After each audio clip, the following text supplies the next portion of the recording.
Hello bloomers, welcome back to my channel. Thank you all so much for tuning in each week to get applicable principles and simple practical steps that will help you bloom and flourish in your everyday life. We are 2 more videos away from finishing up with this present series on effective time management, and in today's video I'll be sharing with you 5 practical tips and tricks to stay organized. Highly productive and successful people do not only find ways to get organized, but they equally develop habits that help them to stay organized.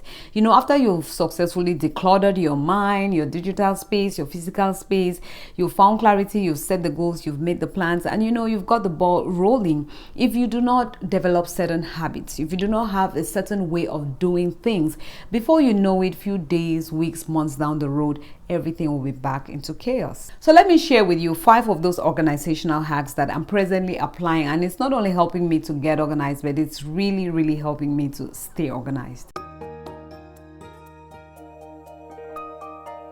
Number 1, keep it simple and use the right tools. Going for a more complicated organizational system or trying to use different systems all at the same time can just become so difficult for you to maintain and get you overwhelmed. Why download 50 apps when one app can do the job? I'll share with you how I still use the Notes app on my phone for my to-do list, and then I have this other little notebook that I equally use for my to-do list. Maybe you've been procrastinating organizing that office space, organizing your home because you're waiting to still get a more fancy organizational system or tools. Maybe if you just look around, you'll see that you already have what it takes to be organized. You already have that system in place. You just have to get out there and start organizing. There was a time I wanted to organize my linen closet, and I had some beautiful white bins I had gotten from the dollar store, and I had previously used them, but I just did not want them anymore. I wanted something a little bit more fancy. How many of you, after watching organizing videos on YouTube or seeing those beautiful pictures on Pinterest, you just want that space to look exactly like that? So I got some bins, I brought them. Unfortunately, they did not fit that space. I took them back, and then I just ended up leaving that space unorganized. And then one day I asked myself, why not just use what you have until you can get what you want? I went ahead and I organized with my Dollar Tree bins, and trust me, till today I have not even seen the need to change it. Now, I'm not saying that keeping it simple means keeping it cheap and mediocre. Go for the fancy stuff. Only make sure that it is simple and easy to work with. Ensure that the time, energy, and effort you're putting into getting organized does not outweigh the benefits. It does not lead to you procrastinating something that you can start to do today. So as you listen to the next 4 important tips, begin to think of how you can apply those principles and strategies in a way that is simple and functional for your unique situation and lifestyle. Number 2, make sure everything has a place. An organized space is a space where each item has a specific place where it belongs. Where am I supposed to put my shoes when I walk back into my home? Where am I supposed to hang this shirt when I take it off? Where should the kids put their backpacks when they get back from school? Where should we put these writing materials when we are done with homework? Where should I save or keep this file or this work when I'm done typing? When there is a specific place for an item, your area or your space become much more organized. Something you can do to ensure that you have the space for what you need is to declutter. If your closet is filled with so many clothes yet you can't find what to wear each time you're going out, then it's time for you to declutter. If your kitchen cabinets are filled with all these containers, but each time you want to use you can never find a good container that with a matching lid, then it's time for you to declutter. I just recently shared with you how to declutter your mind, but if you want to declutter, say, your digital space or your physical space, then just stop the impulsive buying of things that you really do not need, or you're just buying to impress somebody. And the things that you already own, if they're not serving you anymore and you think can be of help to somebody else, donate it or sell it. Or if it is something that is really of no use to nobody, throw it away. It's until we declutter that we can create space, we can create room now to organize the things that we really need. Now, making sure that there is a place for everything will get you organized. But what will keep you organized is if you learn to keep things back where they belong. About a week or so ago, I was organizing a space in my house, and when I was done, I called my husband, the kids. I said, okay, everybody, see, this is where this goes, this goes, this goes. And then my husband and I, we took some things to the basement, and when we came back, up, I noticed that I had forgotten an item, and then I was just like, I took it and I just pulled the drawer and I put it in there like, I'm going to take it to the basement tomorrow. My husband was like, there you go. That is how we start getting disorganized. So he took that item and went with it back to the basement. So please do not temporarily keep things where they do not belong. Make that little effort, take that little time to go put them back where they belong. That's how you get organized and stay organized. This problem of not being able to put things back where they belong takes us to our next tip, which is to give reasonable time for each activity and avoid rush. If you're constantly behind time, even after planning and scheduling, then maybe you did not make realistic estimates of how long tasks will take. I used to wake up at a certain time and then I'll struggle to make it to work on time. And then the next day I still wake up at that same time and I still struggle to make it on time to work. That was a sign telling me this time is not enough for you to finish up all your morning routine and make it to work on time. I had to change it.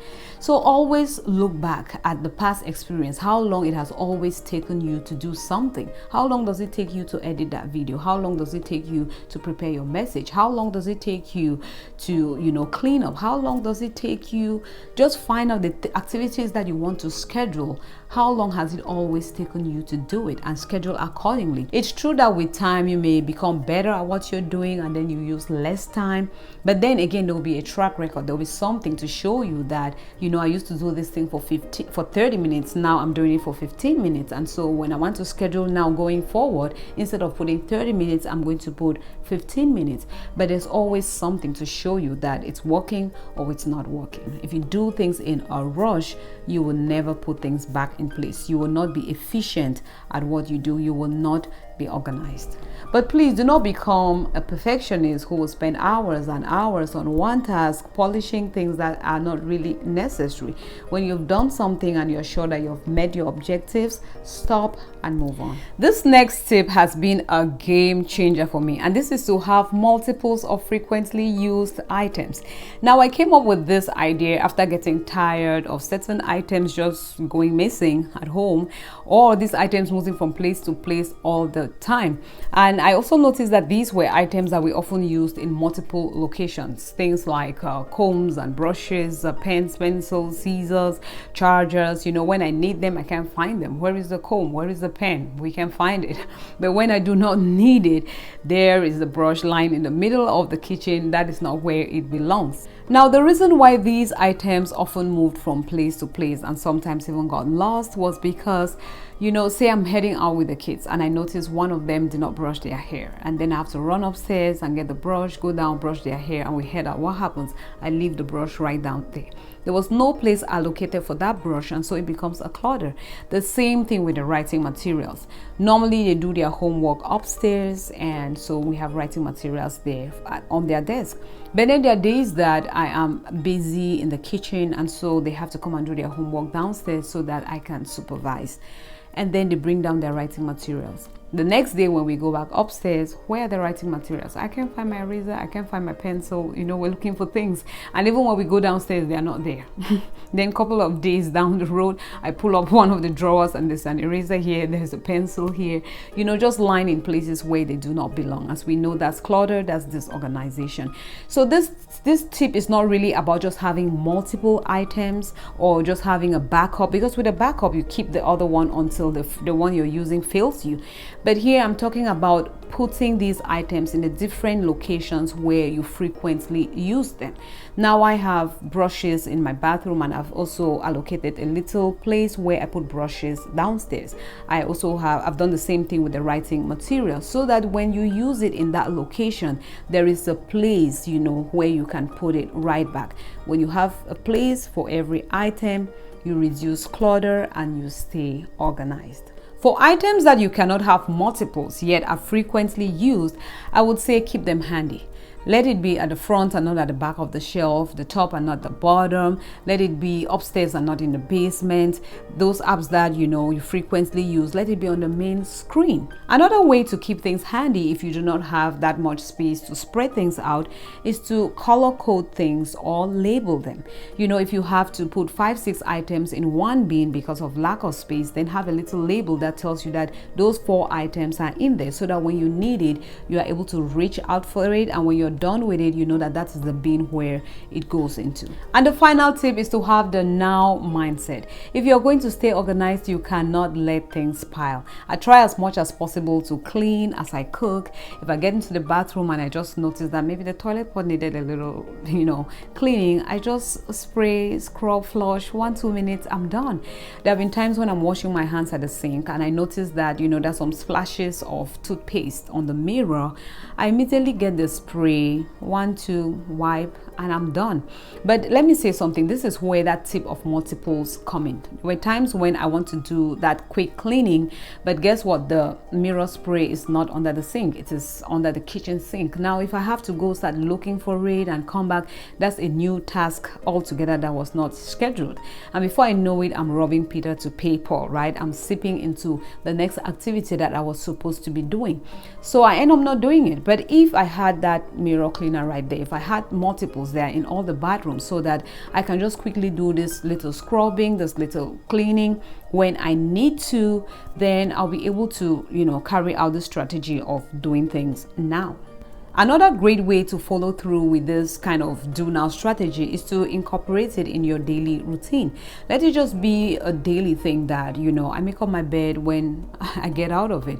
I wash my plate when I'm done eating. I delete that email as soon as I'm done reading it. I delete that photo when I'm done selecting what I need. I shred those mails as soon as I come back from the mailbox. When it becomes a routine thing, it becomes a lifestyle and not just, an item on your schedule. I watched this video where a lady was saying that what she does is she just lets her kids, mess up the room, do whatever they want to do in their rooms, but they should know that Saturday is clean up day. And I felt like I don't think I want to do things this way because of 2 reasons. One, by the time Saturday comes, the workload will just be too much for those kids. And before you know it, they begin to dread cleaning and organizing, and you can take that to adulthood, where when cleaning and organizing is mentioned, it just gives them a very, very bad memory of what it is all about. And the second thing is that instead of them developing a lifestyle of being organized, just making it a lifestyle, it becomes just this item that we put on our schedule, right? Let them clean every day. Every little bit, no matter how clumsy they do it, let them clean. Let them just build those habits. Let it be a habit, a lifestyle of organizing and cleaning. So the next time you find yourself on a long grocery line or sitting at the doctor's office and waiting, instead of grabbing your phone and going through social media, be deleting all those photos that have piled on that you really do not need. Be deleting those emails. Be doing some kind of organizing. Let organizing just be a lifestyle. Have a do now mentality. Make the most of every little opportunity that you have to get organized, and most importantly, to stay organized. Like I said earlier, number 4 has been a game changer for me. Please let me know in the comment section below which of these 5 tips has been a game changer for you. And if yours is not among these 5, do not hesitate to leave that special tip in the comment section below. I'll be so excited to know what is helping you stay organized. Thank you so much for watching, and see you in the next.